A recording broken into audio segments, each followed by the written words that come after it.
Përshëndetje shikues të nderuar, jeni me lajmet orës 18 këtu në Zhurnal TV. Ministria e Punëve të Jashtme të Greqisë ka njoftuar sot se të mërkurën e javës tjetër më 8 maj do të realizohet një takim mes ministrit grek të Punëve të Jashtme Dimitris Avramopoulos dhe zëvendës kryeministrit për çështje europiane pranë qeverisë së Maqedonisë Fatmir Besimi.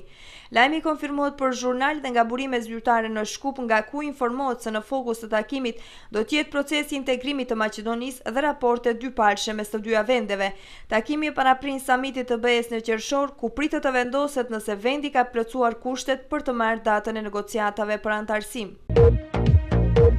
Maqedonia ka shënuar rënje prej 20 pozitash në rangimin më të ri sipas indeksit të demokracisë dhe lirisë së shtypit që bën organizata ndërkombëtare Freedom House.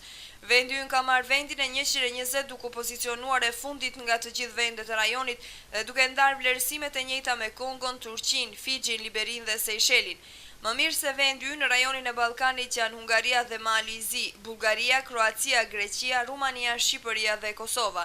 Pozitën e parë ndajnë vendet skandinave, Norvegjia dhe Suedia, të pasuara nga Belgjika, Finlanda dhe Holanda. Në rangimin e këtij viti janë përfshirë gjithsej 197 vende. Freedom House është themeluar në vitin 1941 dhe bën hulumtimin dhe promovimin e demokracisë, të lirive politike dhe të drejtave të njerëzit në botë. Presidenti i Bullgarisë Rosen Plevneliev ka thënë se nuk pajtohet me mendimin e ambasadorit bullgar në Bashkimin Evropian Dimitar Çancev, i cili kishte deklaruar se maqedonasit janë komb i ri i krijuar pas vitit 1941, por e ka akuzuar Maqedoninë për provokime ndaj Bullgarisë. Ekzistojnë dy çështje të mëdha mes dy vendeve. Njëra është respektohet marrëveshja e vitit 1999 për fqinësi të mirë, sidomos në 4-5 vitet e fundit. Ne nuk duhet të integrojmë problemet tona në BE, por duhet t'i lëmë paradere. Kjo mund të ndodhë për disa sekonda. Nëse dikush vendos se Goce Delçev është vetëm heroi i tyre dhe jo edhe joni, përkundër të gjithë vendimeve të BE-s që ta ndajmë historinë siç e bëri Franca dhe Gjermania, atëherë ky është një problem, theksoi presidenti bullgar. Kryetari bullgar ka kritikuar Shkupin për ndërtimin e përmendorëve të herojve bullgar. Gjithashtu ai ka thënë se Maqedonia nuk është e gatshme për të filluar negociatat me BE. Zvicerani Andreas Gross ka inicuar që sërish të hapet hetimi për aksidentin tragjik në të cilin humbi jetën ish-presidenti i Maqedonisë Boris Trajkovski, antarët e kabinetit të tij si dhe ekipi i aeroplanit. Gross në seancën plenare të Kuvendit Parlamentar të Këshillit të Europës ka shprehur dyshime për atentat të mundshëm.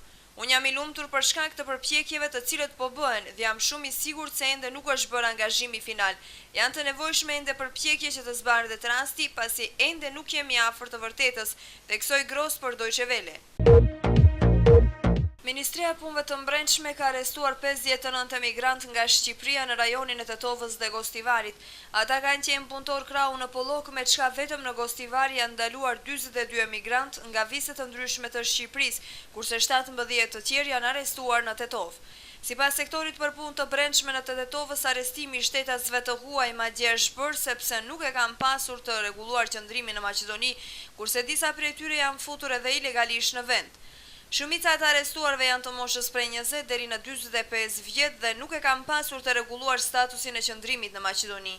Ata kanë kryer punë të ndryshme ndërtimore në bujqësi dhe fusha të tjera. 8 prej të arrestuarve nuk kanë pasur asnjë dokument dhe në mënyrë ilegale kanë hyrë në Maqedoni, bën të ditur sektori për punë të brendshme në Tetovë.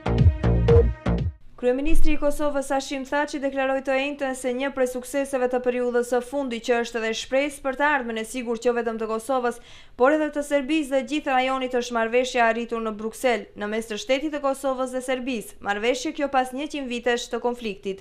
Thaçi këto komente i bëri pas takimit me sekretarin e përgjithshëm të Organizatës për Bashkëpunim Islamik Ekmeledin Ihsanoglu.